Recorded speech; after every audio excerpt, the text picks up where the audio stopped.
Hello students, आज मैं rest of the question जो है नीट के डिस्कस करने जा रहा हूँ। तो जैसे आप की स्क्रीन पे एक क्वेश्चन डिस्प्ले हो रहा है, तो इसमें जैसे ऑक्साइड्स दिए हुए हैं, कार्बन का ऑक्साइड दिया हुआ है, बेरियम का ऑक्साइड, एल्यूमिनियम का और क्लोरीन के ऑक्साइड दे रखे हैं और उनकी नेचर दे रखी है। तो इनकी नेचर बेसिक, न्यूट्रल, एसिडिक और एम्फोटेरिक दी हुई है। तो हमें एक कंसेप्ट पता है कि जब हम on moving down the group acidic character decreases and basic character increases. जब हम लोग ऊपर से नीचे की तरफ जाते हैं तो जो एसिडिक करेक्टर वो डिक्रीज़ करता है और बेसिक करेक्टर जो वो इंक्रीज़ करता है। ऐसा क्यों होता है? क्योंकि जब हम ऊपर से नीचे की तरफ जाते हैं पीरियोडिक टेबल में, तो क्या होता है, आयनिस एनर्जी डिक्रीज़ करती है। तो मेटल या जो एलिमेंट है और ऑक्सीजन के बीच में जो बॉन्ड होता है वो वीक हो जाता है, जिसकी वजह से बेसिक स्ट्रेंथ जो वो इंक्रीज़ करती है। जैसे मैं इसमें देख रहा हूँ एल्युमिनियम के बारे में, चलो डिस्कस कर लेते हैं। यहाँ पे एल्युमिनियम का जो ऑक्साइड है, एल्युमिनियम के जो ऑक्साइड्स हैं, जैसे एल्यूमिना है यहाँ पे, तो एल्युमिनियम और जो आपको पता है कि एल्युमिनियम की जो फैमिली है वो बोरोन से ये बिलोंग करते हैं, बोरोन की फैमिली से बिलोंग करते हैं। Boron, aluminium, gallium, indium, thallium, तो ये एलिमेंट्स हैं इसमें। जो एल्युमिनियम और जो गैलियम है वो जो ऑक्साइड्स होंगे उसके एम्फोटेरिक इन नेचर होंगे, और इंडियम और थैलियम जो होता है वो बेसिक नेचर को शो करता है। तो ऊपर से नीचे की तरफ जाते हैं तो बेसिक नेचर जो वो क्या करती है, इंक्रीज करती है। तो आपको पता है बोरोन और एल्युमिनियम, जैसे हम लोग बात कर रहे हैं, बोरोन हो गया, एल्युमिनियम हो गया, गैलियम, इंडियम, थैलियम। तो एल्युमिनियम जो वो स्टार्टिंग में देख सकते हैं आप कि स्टार्टिंग में है, इसलिए जो एल्युमिनियम जो है ऊपर से नीचे को बेसिक स्ट्रेंथ क्या करती है, इंक्रीज करती है। तो एल्युमिनियम का जो ऑक्साइड है वो एम्फोटेरिक नेचर को शो करेगा। तो एल्युमिनियम जो ऑक्साइड है that will show the amphoteric character, क्योंकि ये स्टार्टिंग में है और ऊपर से नीचे की तरफ जाते हैं तो बेसिक करेक्टर क्या करते हैं, इंक्रीज करते हैं। इसलिए इंडियम और थैलियम यदि के ऑक्साइड्स होंगे वो बेसिक इन नेचर होंगे। तो ये ऊपर है तो एम्फोटेरिक करेक्टर को शो करा है एल्यूमिना। एसिडिक स्ट्रेंथ को कंपेयर करने का एक और मेथड है कि यदि ऑक्सीडेशन स्टेट हायर होगी तो एसिडिक करेक्टर जो होगा वो ज़्यादा होता है।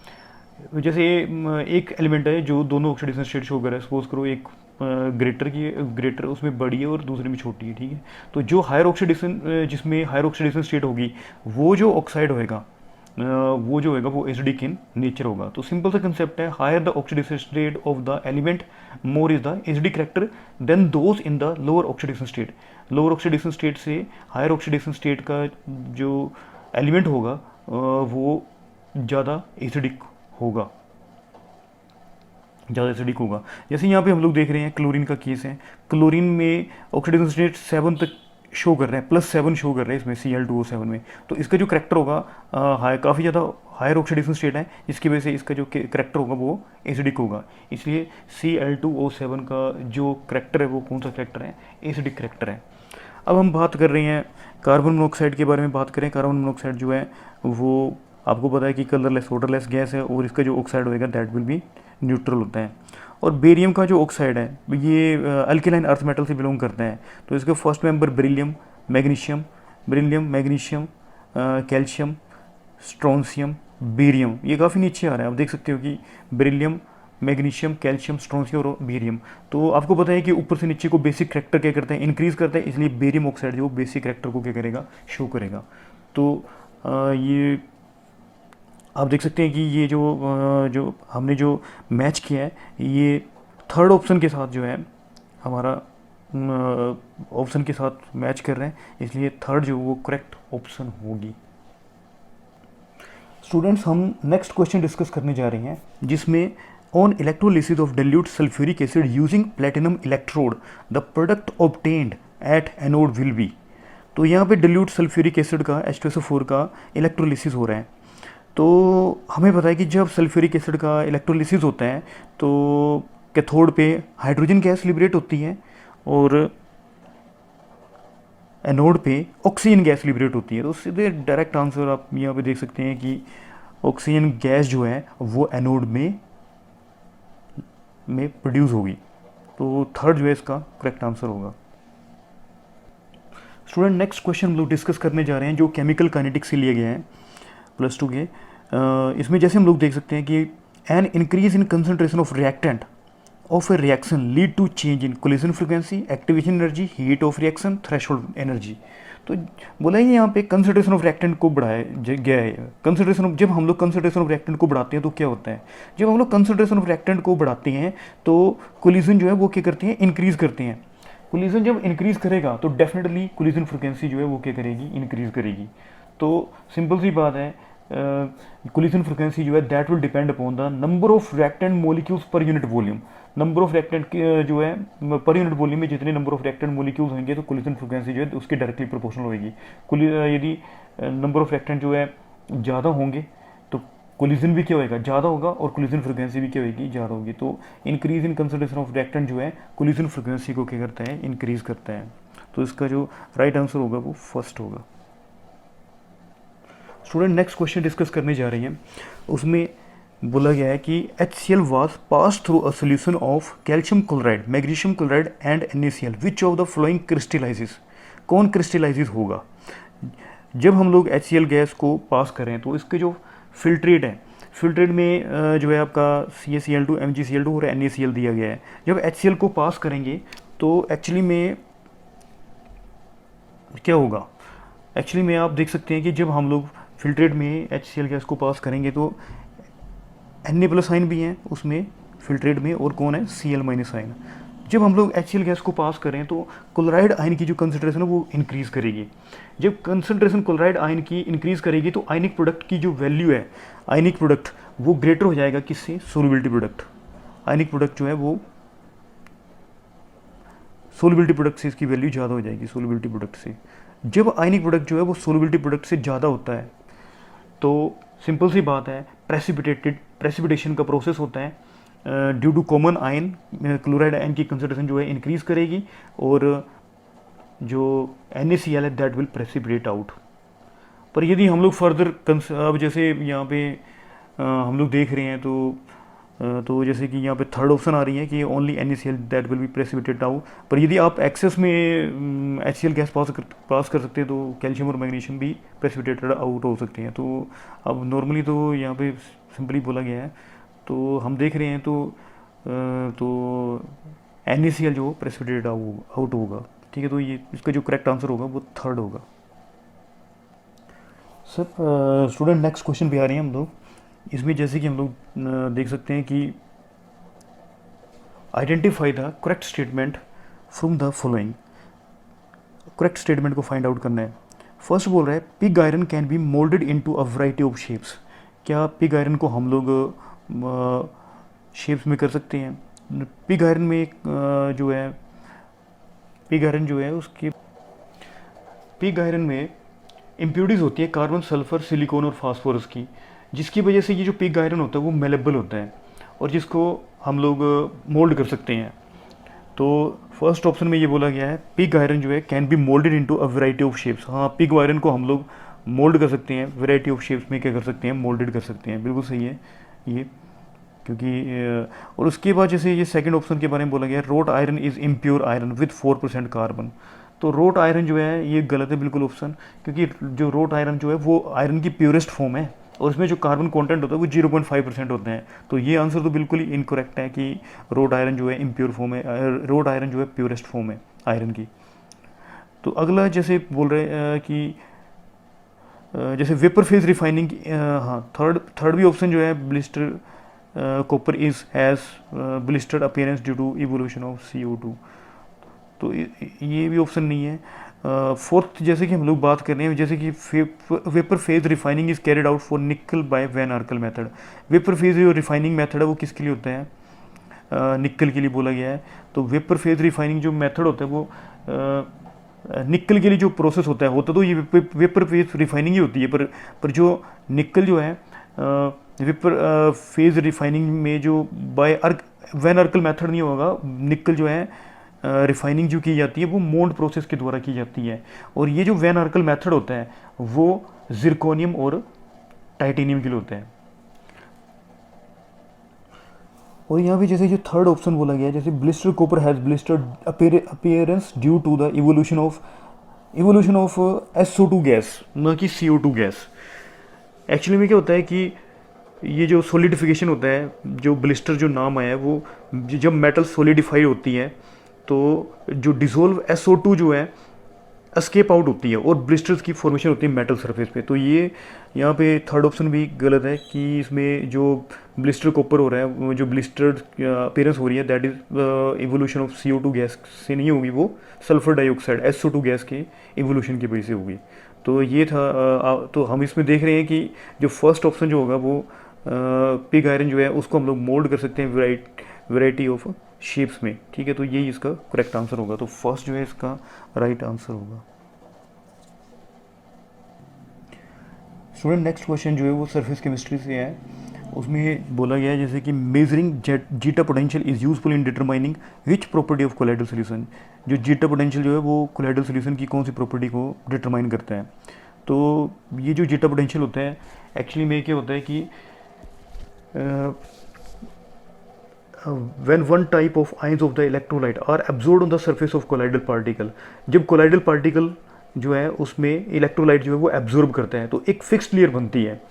जैसे हम लोग बात कर रहे हैं यहाँ पे, जैसे हमने ले लिया कोलाइडल जो सोल्यूशन जो है वो लिया हुआ है AgI का कोलाइडल सोल्यूशन है, कोलाइडल पार्टिकल्स। तो इसमें क्या है कि जब हमने इलेक्ट्रोलाइट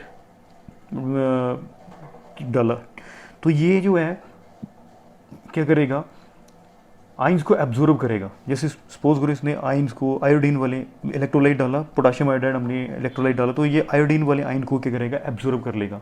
और ये जो आयोडीन वाले आइंस हैं ये क्या करेंगे, काउंटर आइन क्या था, पोटाशियम आयोडाइड डाला था, तो काउंटर आइन जो होगी वो पोटाशियम आइन होगी। ये पोटाशियम आइन को क्या कर लेगा, अपनी तरफ अट्रैक्ट कर लेगा काउंटर आइन को। तो फर्स्ट लेयर जो है दैट इज फिक्स्ड लेयर होगी, फिक्स्ड लेयर। और जो सेकेंड लेयर जो आई वो जो है मोबाइल है, मतलब डिफ्यूज्ड है। तो इन दो फिक्स और मोबाइल लेयर के बीच में जो पोटेंशियल डिफरेंस क्रिएट होता है उस पोटेंशियल को हम लोग जीटा पोटेंशियल बोलते हैं। तो जीटा पोटेंशियल में एक्चुअली में क्या है कि जीटा पोटेंशियल में ये जो है जैसे कि एवरेज जीटा पोटेंशियल जो है इसका जो रिलेशनशिप है वो डिग्री ऑफ कोएगुलेशन से है। डिग्री ऑफ कोएगुलेशन क्या होता है या फ्लक्चुएशन क्या होता है कि जब हम लोग कोई आपका जैसे कि negative sol particle, negative colloidal solution है, उसमें हम लोग इलेक्ट्रोलाइट डाल रहे हैं या फिर ऑपोजिट चार्ज का जो डाल रहे हैं, ठीक है। तो ये जो नेगेटिव पार्टिकल्स हैं वो एक दूसरे को रिपेल करते हैं। रिपेल करने की वजह से जो है this colloidal particle never settle down. जब हम लोग इसमें एलम डाल दिए, सपोज करो हमने एलम डाल दिए, तो क्या हुआ, ये जो नेगेटिव चार्ज है वो क्या होंगे, न्यूट्रलाइज होएंगे और वो जो पार्टिकल एक दूसरे के क्लोज आएंगे। क्लोज आने की वजह से वो एग्रीगेटेड हो जाएंगे और they will be settle down, and that is called coagulation, fluctuation बोलते हैं इस प्रोसेस को। तो जैसे कि यहाँ पे एवरेज जीटा पोटेंशियल्स की वैल्यूज दी हुई है, जैसे कि हम डिस्कस कर रहे हैं कि जैसे 0 से +3 है, तो इसका जो डिग्री ऑफ कोएगुलेशन होगा मैक्सिमम होगा। तो जैसे -4 to -1 है, तो इसका जो कोएगुलेशन जो होगा वो एक्सीलेंट होगा। और इसके बाद यदि -10 से -5 है तो फेयर होगा। और यदि -20 से -11 है, -20 से -11 है, तो जो डिग्री ऑफ कोएगुलेशन होगा वो पुअर होगा। कोएगुलेशन आप समझ सकते हो कि प्रेसिपिटेशन है कि कोलाइडल पार्टिकल जो है मतलब सेटल डाउन हो गए और दैट इज कोएगुलेशन। तो आप देख सकते हैं कि जीटा पोटेंशियल का जो रिलेशनशिप है कोएगुलेशन के साथ है, मतलब कोएगुलेशन के साथ है। तो कोएगुलेशन जो है एक टाइप से जीटा पोटेंशियल जो है हमें कोलाइडल सोल्यूशन की स्टेबिलिटी के बारे में बताता है। तो यहाँ पे हम लोग देख रहे हैं कि जो फोर्थ ऑप्शन है वो बता रही है कि स्टेबिलिटी ऑफ कोलाइडल पार्टिकल। तो जो फोर्थ होगा वो करेक्ट आंसर होगा। स्टूडेंट नेक्स्ट क्वेश्चन हम लोग डिस्कस कर जा रहे हैं जो थर्मोडायनेमिक्स से लिया गया है। The correct option for free expansion of an ideal gas under adiabatic condition. Expansion हो रहा है, आइडियल गैस जो है वो एक्सपेंड कर रही है और फ्री एक्सपेंशन हो रही है। तो हमें पता है कि जब फ्री एक्सपेंशन होता है तो उसमें जो एक्सटर्नल प्रेशर होता है वो क्या होता है, 0 होता है। तो इसके लिए एक्सटर्नल प्रेशर क्या होगा, ज़ीरो होगा, तो work of expansion, free expansion हो रहा है, वह हमें पता है कि पी डेल्टा वी होते हैं। तो प्रेशर यदि जीरो है तो that will whole quantity will become zero, इसलिए वर्क जो होगा वो फ्री एक्सपेंशन के लिए क्या होगा, वर्क डन जो है वो ज़ीरो होगा। इसके साथ जब फ्री एक्सपेंशन हो रहा है तो इसमें इनिशियल और फाइनल टेम्परेचर जो है वो सेम ही रहता है, टेम्परेचर में कोई भी चेंज नहीं आता। तो टेम्परेचर में कोई चेंज नहीं आएगा तो डेल्टा टी जो है दैट विल ज़ीरो। तो हम देख सकते हैं कि फ्री एक्सपेंशन में एक्सटर्नल प्रेशर जो है वो ज़ीरो है। ये जो आप देख सकते हैं कि सेकंड ऑप्शन के साथ मैच कर रहा है। और हाँ, एडियाबैटिक प्रोसेस बोला गया है, तो एडियाबैटिक प्रोसेस जो है अंडर एडियाबैटिक कंडीशन में बोला है तो हीट जो है दैट विल बी ज़ीरो। तो आप देख सकते हैं कि second option Q is equal to zero, delta T is equal to zero और W इज इक्वल टू क्या होगा, ज़ीरो होगा। तो सेकंड जो होगा वो इसका करेक्ट आंसर होगा। नेक्स्ट क्वेश्चन जो है क्रोमेटोग्राफी से लिया गया है। जैसे कि यहाँ पे बोला गया paper chromatography is an example of column chromatography, adsorption chromatography, partition chromatography, thin layer chromatography. तो एक्चुअली में इसका जो राइट आंसर है वो थर्ड है, partition chromatography. Partition chromatography is a based on continuous differential partition components of a mixture. Differential partition बोल रहे ये differential partition components of a mixture between stationary and mobile phase. जो components है वो partition हो जाएगा उनका किसके इन्फ्लुएंस में, स्टेशनरी और मोबाइल फेज के इन्फ्लुएंस में। तो पेपर जो पार्टीशन क्रोमेटोग्राफी जो है एक टाइप से it is a type of paper chromatography is a type of partition chromatography. Partition chromatography की टाइप है। इसमें जो है एक जो है वॉटमैन फ़िल्टर पेपर यूज़ करते हैं। जो वॉटमैन फ़िल्टर पेपर होता है उसको हम लोग जो है उसके जो है जो क्रोमेटोग्राफ जो पेपर है उसमें वाटर जो है ट्रैप्ड रहता है और वो जो है स्टेशनरी फेज जो है एक्ट करेगा। जैसे सपोज करो ये वॉटमैन फ़िल्टर पेपर आ गया आपका, यहाँ पे आ गया वॉटमैन फ़िल्टर पेपर। तो यहाँ पे हमने कोई मिक्सचर लगा दिया, मिक्सचर का स्पोर्ट लगा दिया और यहाँ पे हमने सॉल्वेंट ले लिया। तो ये जो वॉटमैन फ़िल्टर पेपर होगा और यहाँ पे प्लेस कर दिया इसको। तो वॉटमैन जो फ़िल्टर पेपर है यहाँ पे हमने कोई सॉल्वेंट ले लिया। सॉल्वेंट जो है दैट विल बी, यहाँ पे जो सॉल्वेंट होगा वो मोबाइल फेज होगा। सॉल्वेंट जो है दैट इज़ मोबाइल फेज। और ये जो पेपर आ गया दैट इज़ स्टेशनरी फेज। तो जब ये सॉल्वेंट जो है राइज करता है तो यहाँ पे जो ये जो मिक्सचर है इनमें ये जो है डिफरेंशियल पार्टीशन हो जाती है जो कंपोनेंट्स की। वो जो कंपोनेंट्स जो होंगे वो डिफरेंट एब्जॉर्बिंग पावर के यहाँ पे जो है जो पार्टीशन की वजह से डिफरेंशियल कंपोनेंट की जो पार्टीशन की वजह से ये जो कंपोनेंट्स होंगे वो भी सेपरेट हो जाएंगे। तो इट इज टेक्निक, मतलब वही separating the constituent of mixture है ना, due to their different partition of the components. तो ये जो पेपर क्रोमेटोग्राफी है, paper chromatography is a type of partition chromatography. Student next question हम लोग डिस्कस करने जा रहे हैं। Urea reacts with water to form A which will decompose to form B. B when pass through copper Cu2+ ion aqueous deep blue colour solution C is found. What is the formula of C from the following. हमें याद होएगा कि P block में हमने पढ़ा हुआ है कि जब हम लोग कौन सी अमोनिया है उसको कॉपर आयंस के एक्वा सोल्यूशन में पास करते हैं तो डीप ब्लू कलर बनता है। और कॉम्प्लेक्स की क्या होती है, फॉर्मेशन होती है। कॉपर और अमोनिया के बीच में कॉम्प्लेक्स की फॉर्मेशन होती है। तो सीधी सी बात है, ये एक ही कोऑर्डिनेशन कंपाउंड यहाँ पे दिए हुए हैं तो ये इस टाइप के कॉम्प्लेक्स की फॉर्मेशन होगी। पर फिर भी चलो क्लियरेंस के लिए तो यहाँ से हमें हिंट मिल रहा था। Urea react with water, urea होता है NH2 CONH2। जब ये वाटर के साथ रिएक्ट करता है तो ये कार्बन डाइऑक्साइड और अमोनियम हाइड्रोक्साइड की फॉर्मेशन होती है। अमोनियम हाइड्रोक्साइड की फॉर्मेशन होगी और ये अमोनियम हाइड्रोक्साइड डिकम्पोज हो जाता है और अमोनिया की फॉर्मेशन करता है। अमोनिया की हीटिंग पे डिकम्पोज हो जाता है। और जब हम लोग अमोनिया को पास करते हैं अमोनिया को पास करते हैं कॉपर आयंस के एक्वा सॉल्यूशन में, तो ये कोऑर्डिनेशन कॉम्प्लेक्स की फॉर्मेशन हो जाएगी जिसका डीप ब्लू कलर होता है। तो ये थर्ड जो है इसका राइट आंसर होगा। तो ये जो कॉम्प्लेक्स आप देख सकते हैं कि ये जब हमने अमोनिया को पास किया Cu2+ एक्वा सॉल्यूशन में, तो डीप ब्लू कलर की फॉर्मेशन होगी, इस कॉम्प्लेक्स की फॉर्मेशन होगी। तो ये थर्ड जो है वो राइट आंसर होगा। स्टूडेंट्स, हम लास्ट क्वेश्चन डिस्कस करने जा रहे हैं नीट का, जो कि इक्विलिब्रियम से लिया गया है। तो ये जो जेडब्ल्यू मेन के क्वेश्चंस थे उनसे मैच करता है ये क्वेश्चन काफ़ी ज़्यादा, क्योंकि इक्विलिब्रियम जेडब्ल्यू मेन में भी आया हुआ, तो सोलबिलिटी प्रोडक्ट के ऊपर ही क्वेश्चन है, उसके साथ मैच करता है ये। तो जैसे कि यहाँ पे बोला गया है, find out the solubility of निकल hydroxide in 0.1 molarity NaOH given that the ionic product of NiOH का होल ट्वाइस इज, ये दी हुई है, मतलब आपको KSP की वैल्यू दे रखी है। तो आपने फाइंड आउट करना है सोलबिलिटी को फाइंड आउट करना है निकल हाइड्रोक्साइड में, इसकी निकल हाइड्रोक्साइड की सोलबिलिटी को फाइंड आउट करना है। तो हम लोग जैसे कि यहाँ पे देख रहे हैं कि जो NaOH होता है वो स्ट्रॉन्ग इलेक्ट्रोलाइट होता है, स्ट्रॉन्ग बेस है। NaOH जो वो स्ट्रॉन्ग बेस है वो कम्प्लीटली डिसोसिएट हो जाएगा। तो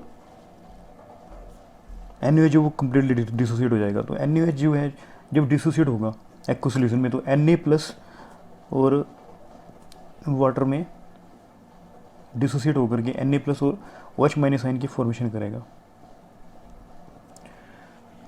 NaOH जो वो कम्प्लीटली डिसोसिएट हो रहा है, सो Na+ और OH- आयन की जो कंसंट्रेशन होगी हमें यहाँ पे दी गई है, NaOH की कंसंट्रेशन 0.1 मोलरिटी दी हुई है, तो ये कम्प्लीटली डिसोसिएट हो रहा है, तो जिसकी वजह से Na+ की कंसंट्रेशन भी 0.1 होगी और OH- आयन की कंसंट्रेशन भी 0.1 होगी।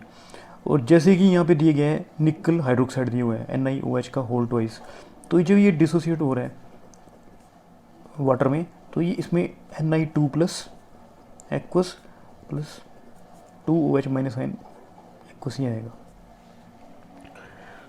तो यदि हम सोलबिलिटी जो है निकल हाइड्रोक्साइड की S मोल्स पर लीटर लें, तो कंसंट्रेशन जो है निकल 2+ की Ni2+ की, तो यदि निकल हाइड्रोक्साइड की जो सोलबिलिटी हम लोग S मोल्स पर लीटर लिए, तो निकल की जो कंसंट्रेशन होगी वो S होगी, और हाइड्रोक्साइड की जो कंसंट्रेशन होगी यहाँ पे 2 है ना, 2S हो जाएगी। तो यहाँ पे जो है S और यहाँ पे कितना हो गया, 2S हो गया। OH- आयन जो है वो NaOH से, तो OH- आयन की जो कंसंट्रेशन हो जाएगी, तो वो हो जाएगी OH- आयन की कंसंट्रेशन 0.1 है NaOH से, और जो निकल हाइड्रोक्साइड है उससे जो उसकी कंसंट्रेशन है वो 2S, तो ये होगा। मैंने बोला कि OH- आयन कहाँ से आ रहे हैं, OH- आयन की ये हो जाएगी। KSP वैल्यू जो है वो KSP value is very low, it's solubility is very less, इसकी KSP वैल्यू कम है, इसलिए सोलबिलिटी क्या होगी, कम होगी। तो इसलिए इन प्रेजेंस ऑफ NaOH जो है कंस की जो है वो नेग्लेक्ट हो जाएगी। तो ये बन जाएगा यहाँ पे 0.1 के इक्वल हो जाएगा, ये क्वांटिटी 0.1 के इक्वल हो जाएगी। और हमें पता है कि सोलबिलिटी प्रोडक्ट जो है KSP किसके इक्वल होगा, KSP जो है दैट विल बी S, और इस क्वांटिटी का स्क्वायर होगा, तो S इंटू 0.1 का स्क्वायर रेज़ टू पावर आ जाएगा। तो इसमें हम लोग देख रहे हैं कि सोलबिलिटी प्रोडक्ट की वैल्यू हमें पता ही है पहले से कि जो KSP की वैल्यू दे रखी है हमें, KSP की वैल्यू 2 इंटू 10⁻⁻15, तो S इंटू 0.1 का स्क्वायर, तो S की वैल्यू आ जाएगी 2 इंटू 10⁻⁻13 मोलरिटी। तो आप देख सकते हैं कि ये जो आंसर है वो मैच कर रहे हैं सेकंड ऑप्शन के साथ, तो ये सेकंड ऑप्शन जो इसका आंसर होगा, करेक्ट आंसर होगा। तो ये मैंने पूरा जो नीट के क्वेश्चन थे मैंने सारे के सारे सोल्व कर दिए बच्चों, और आप लोग हार्ड वर्क करो, और नेक्स्ट टाइम जो है, नेक्स्ट वीडियो में मैं JEE मेन के जो इस साल मतलब अभी जो सितंबर में हुए हैं पेपर, उनको मैं क्वेश्चन को सॉल्व करूँगा। तो नेक्स्ट वीडियो JEE मेन भी होगी। तो thank you for watching. NH